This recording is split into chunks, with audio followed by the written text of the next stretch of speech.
Hi everyone, welcome back to KG Graves.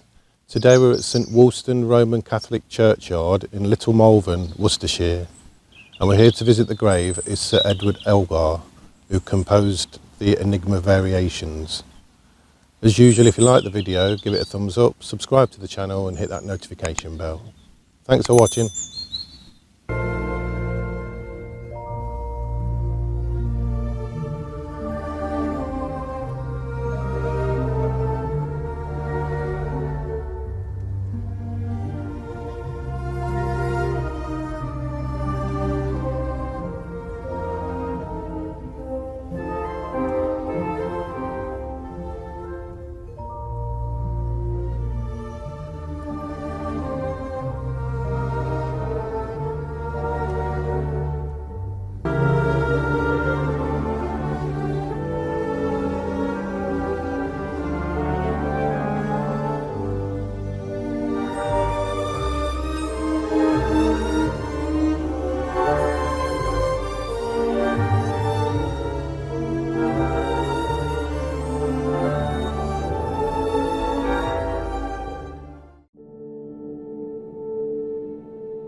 Sir Edward William Elgar was born on the 2nd of June 1857 in Lower Broadheath near Worcester to parents William and Anne.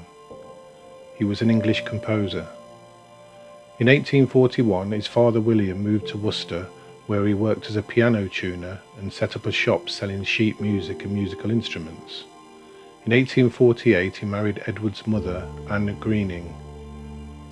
Edward was the fourth of 7 children who all received a musical upbringing. By the age of 8 he was taking piano and violin lessons, and his father, who tuned the pianos at many grand houses in Worcestershire, would sometimes take Edward along, giving him the chance to display his skill to important local figures. He began composing at an early age. For a play written and acted by the Elgar children when he was about 10, he wrote music that 40 years later he rearranged with only minor changes and orchestrated as a suite titled The Wand of Youth.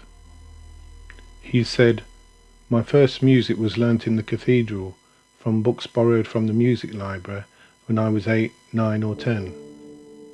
He worked through manuals of instruction on organ playing and read every book he could find on the theory of music. However, it was a disappointment to Edward that on leaving school in 1872 he went not to the Leipzig Conservatory in Germany to further his music studies, but to the office of a local solicitor as a clerk.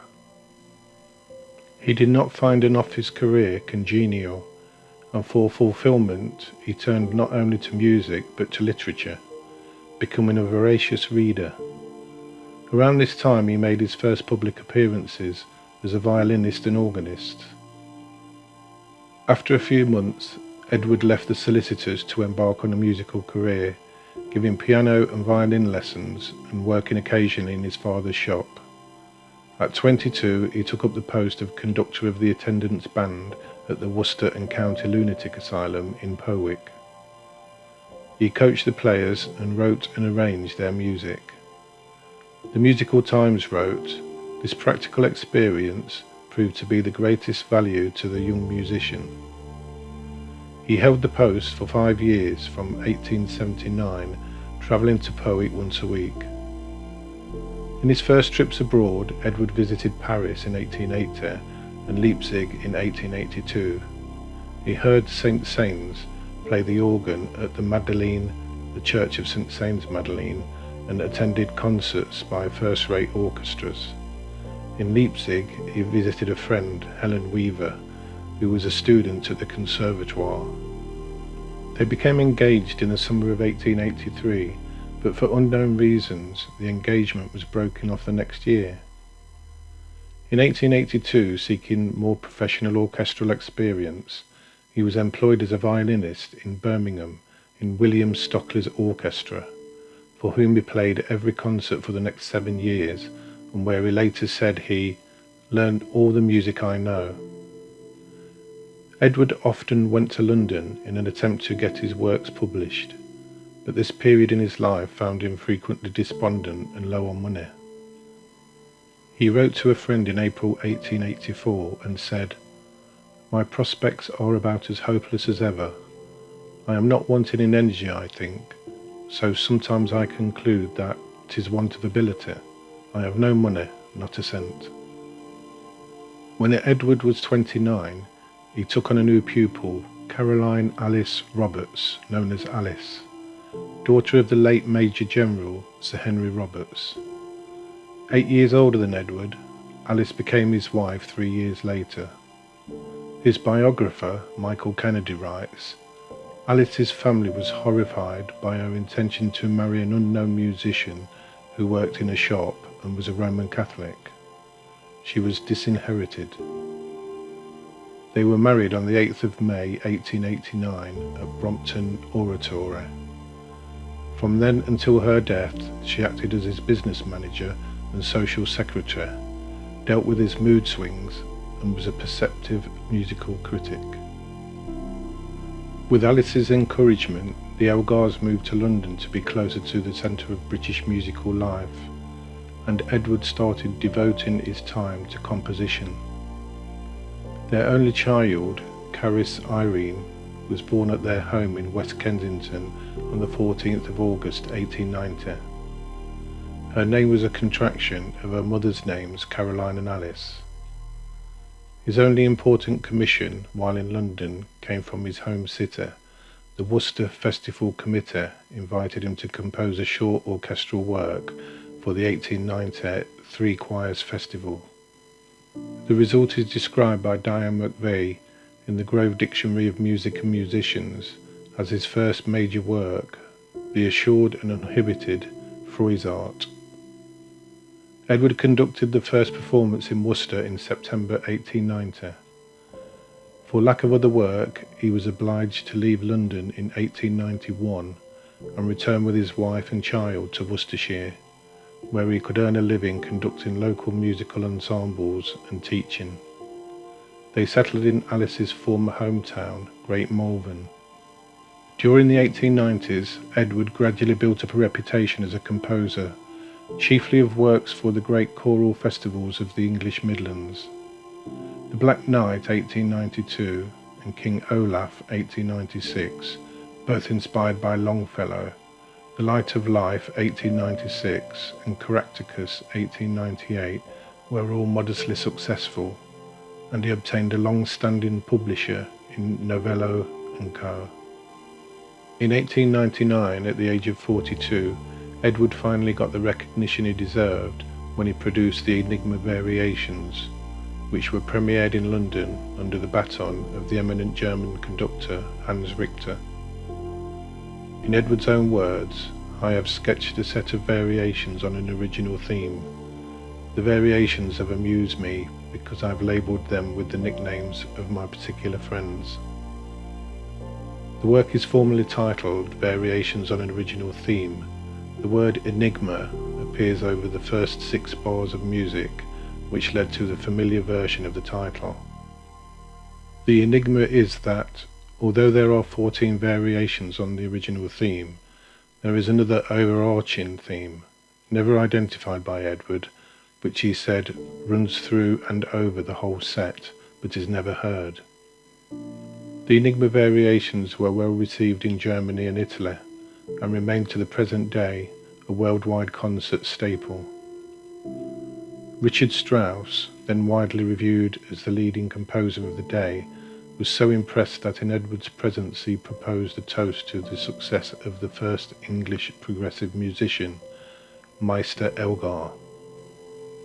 Edward is probably best known for the first of the 5 pomp and circumstance marches, which were composed between 1901 and 1930.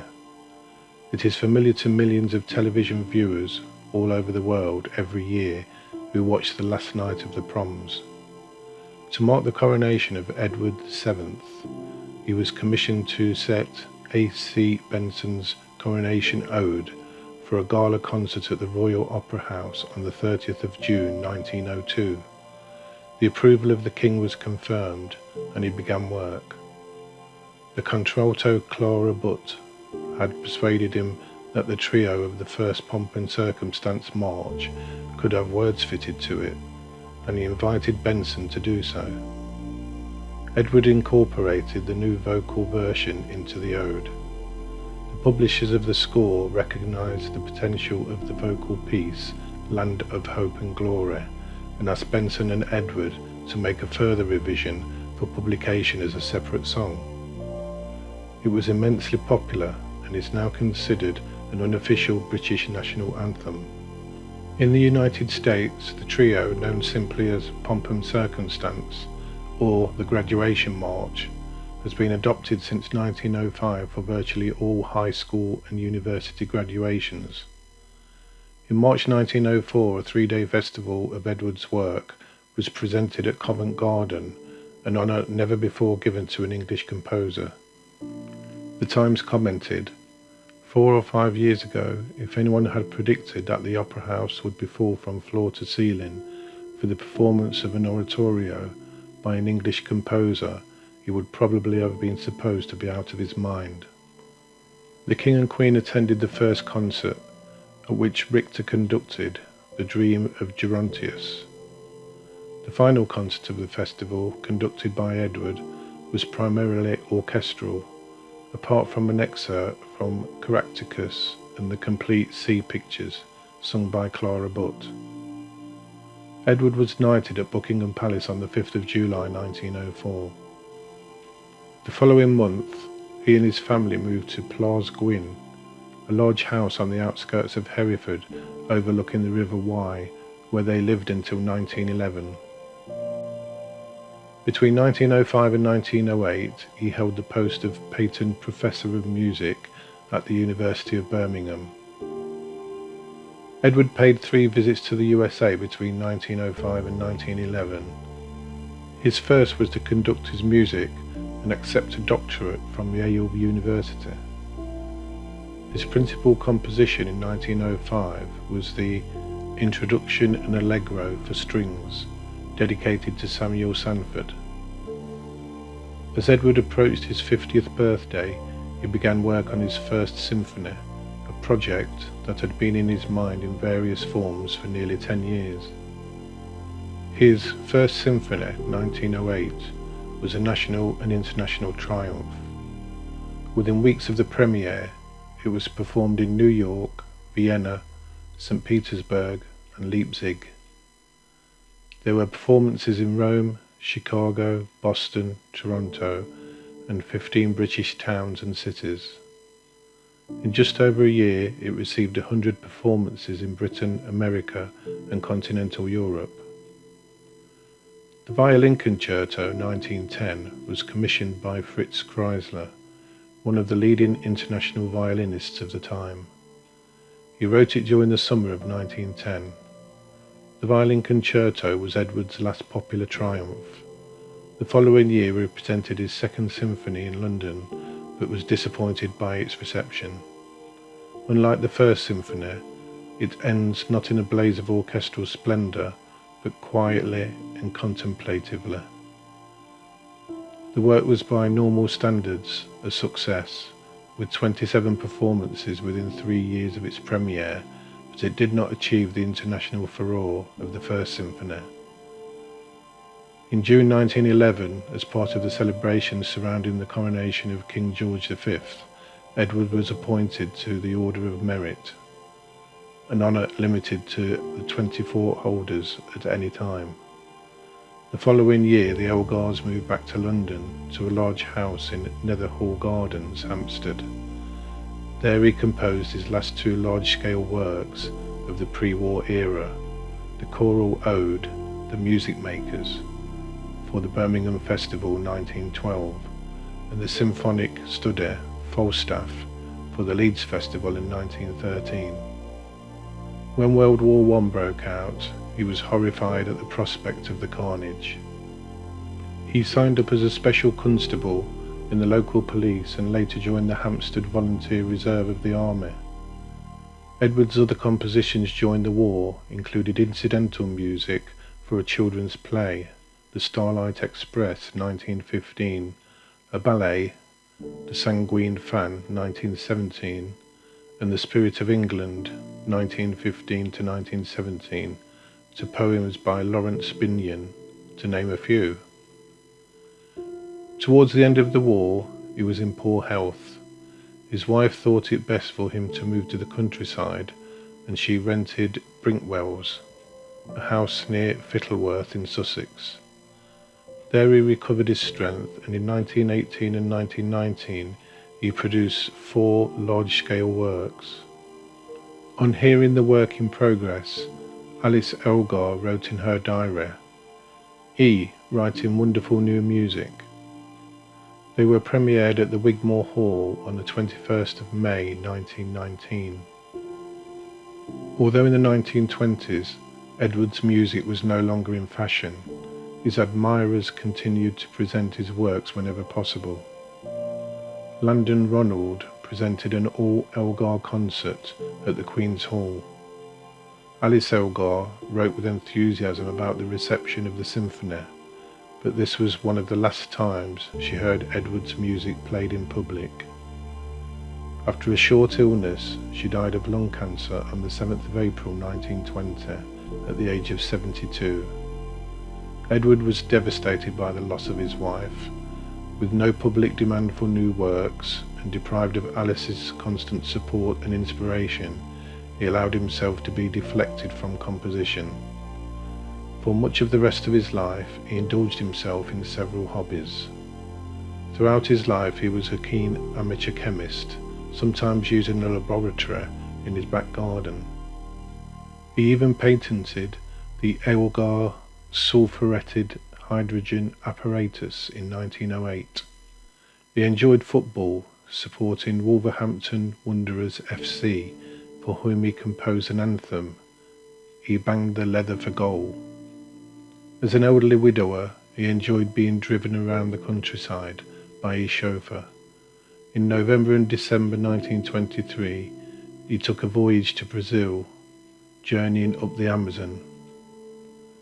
After Alice's death, Edward sold the Hampstead house, and after living for a short time in a flat in St James's in the heart of London, he moved back to Worcestershire, to the village of Kempsey, where he lived from 1923 to 1927.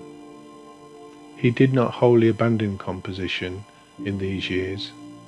He made large-scale symphonic arrangements of works by Bach and Handel, and wrote his Empire March and 8 songs pageant of Empire for the 1924 British Empire exhibition. From 1926 onwards, Edward made a series of recordings of his own works. Described by the music writer Robert Phillip as the first composer to take the gramophone seriously, he had already recorded much of his music by the early acoustic recording process for his master's voice, HMV, from 1914 onwards, but the introduction of electrical microphones in 1925 transformed the gramophone from a novelty into a realistic medium for reproducing orchestral and choral music. He was the first composer to take full advantage of this technological advance. Fred Geisberg of HMV, who produced his recordings, set up a series of sessions to capture on disc the composer's interpretations of his major orchestral works, including the Enigma Variations, Falstaff, the First and Second Symphonies, and the cello and violin concertos. The recordings were released on 78 RPM discs by both HMV and RCA Victor, and eventually on LP in the 1970s and CD in the 1990s. In November 1931, Edward was filmed by Pathé for a newsreel depicting a recording session of Pomp and Circumstance, March No. 1, at the opening of the EMI's Abbey Road Studios, London. It is believed to be the only surviving sound film of Edward, who makes a brief remark before conducting the LSO, London Symphony Orchestra, asking the musicians to play this tune as though you've never heard it before. A memorial plaque to Edward at Abbey Road was unveiled on the 24th of June 1993. In his final years he experienced a musical revival. The BBC organised a festival of his works to celebrate his 75th birthday. During an operation on the 8th of October 1933, inoperable colorectal cancer was discovered. He told his consulting doctor, Arthur Thompson, that he had no faith in the afterlife. "I believe there is nothing but complete oblivion." Edward died on the 23rd of February 1934 at the age of 76 and was buried next to his wife at St. Wulstan's Roman Catholic Church in Littlemalvern. Edward received many honours, awards and commemorations during his life, including in 1911 he was appointed a member of the Order of Merit. In 1928 he was appointed a Knight Commander of the Royal Victorian Order, KCVO. He also received honorary degrees from the universities of Cambridge, Durham, Leeds, Oxford, Yale in the USA, Aberdeen, Western Pennsylvania, USA, Birmingham and London. In 1933 he was promoted with the Royal Victorian Order to Knight Grand Cross, GCVO. In 1905 he was made an honorary freeman of the city of Worcester. Edward's statue at the end of the Worcester High Street stands facing the cathedral, only yards from where his father's shop once stood. From 1999 until early 2007, new Bank of England £20 notes featured a portrait of Edward. The change to remove his image generated controversy, particularly because 2007 was the 150th anniversary of Edward's birth. From 2007, the Elgar notes were phased out, ceasing to be legal tender on the 30th of June 2010. He also had 3 locomotives named in his honour. Perhaps the best known work depicting Edward is Ken Russell's 1962 BBC television film, Elgar. Let's see where his grave is located.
So there you have it, the grave of Edward Elgar, English composer. As usual, if you like the video, give it a thumbs up, subscribe to the channel and hit the notification bell for more videos like this. Thanks for watching and thanks for subscribing. See you on the next one.